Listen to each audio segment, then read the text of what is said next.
زه د خپل شعرونه د باغي شاهد صاحب ته ډالۍ کوم ځکه چې د هغه د ډېر زوردارو موږ ولاسې خوند ګډوډ کړو او هسې هم خلک خبر شو هسې هم دواړه بدنام شو هسې هم خلک خبر شو هسې هم دواړه بدنام شو اوس مې ښه په دیدن موړ کا اوس مې ښه په سین لاو کا ضمیر څه چې د فطرت خلاف روان یو ضمیر څه چې د فطرت خلاف روان یو څه امکان دی بیا د دې چې خدای رڼا کړي زه اوس داسې یو شخصیت راغواړم روغاني بابا وایي د روغاني بابا په شعر ولا بلنه ورکوم چې حسن د څه دوه قسمه نشې را پیدا کړي دي حسن د څه دوه قسمه نشې را پیدا کړي دي یو په ته نشه بل په زه څومره نشه ګرځم ستاسو په درون استقبال کې راځي طاهر بونیری صاحب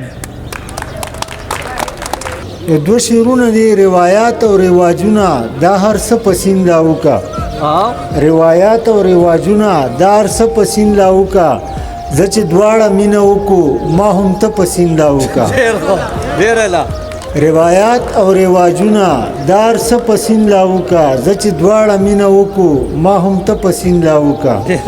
او هسې هم خلک خبر شو هسې هم دواړه بدنام شو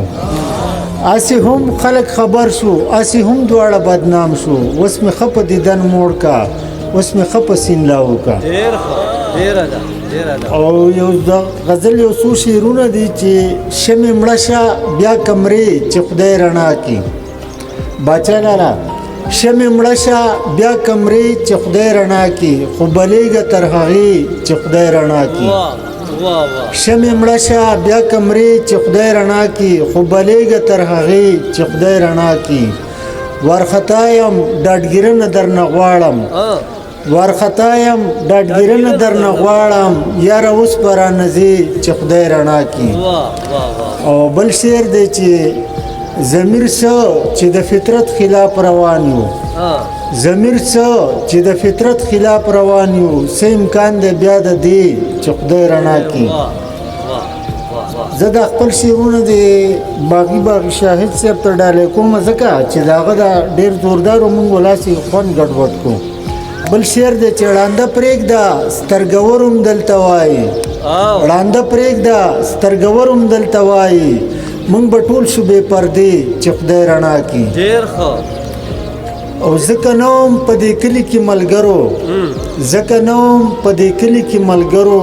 بلوی د ژوند ډېوې چې خدای رڼا کړي او بزوګرې ای د بل وطن کوترې بزوګرې ای د بل وطن کوترې ما به هلته کې بوځې چې خدای رڼا کړي او بل شعر دی چې درنګ ساعت لا کور په کور جنگ دی بادارا درنګ ساعت لا کور په کور جنگ دی بادارا ته به هم منډې وهې چې خدای رڼا کړي او د غزل مقطع ده چې پښتو وایا پښتو مینه د طاهره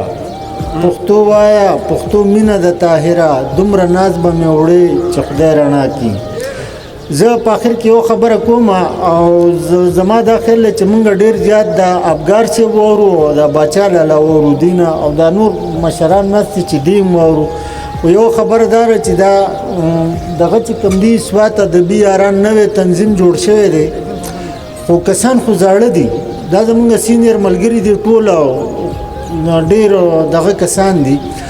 نو دې ته دا وایم زمونږ چې کوم ادبي تنظیمونه دي په دې کې د پښتو په حواله خبره نشته زمونږ یو ماشوم دی د باچا لالا زوی د زرک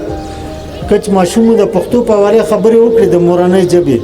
نو زمونږ شاعرانو له دا پکار دي چې دې لومبنۍ خبره په خپل منشور کې په تنظیم کې د پښتو د ژبې د ترویج او د ترقۍ دا خبره کوي او زما دا خیال چې زمونږ د دواړه مشران چې دي دوی هم په دې حواله کو دا ژبه یې مونږ به یو کنه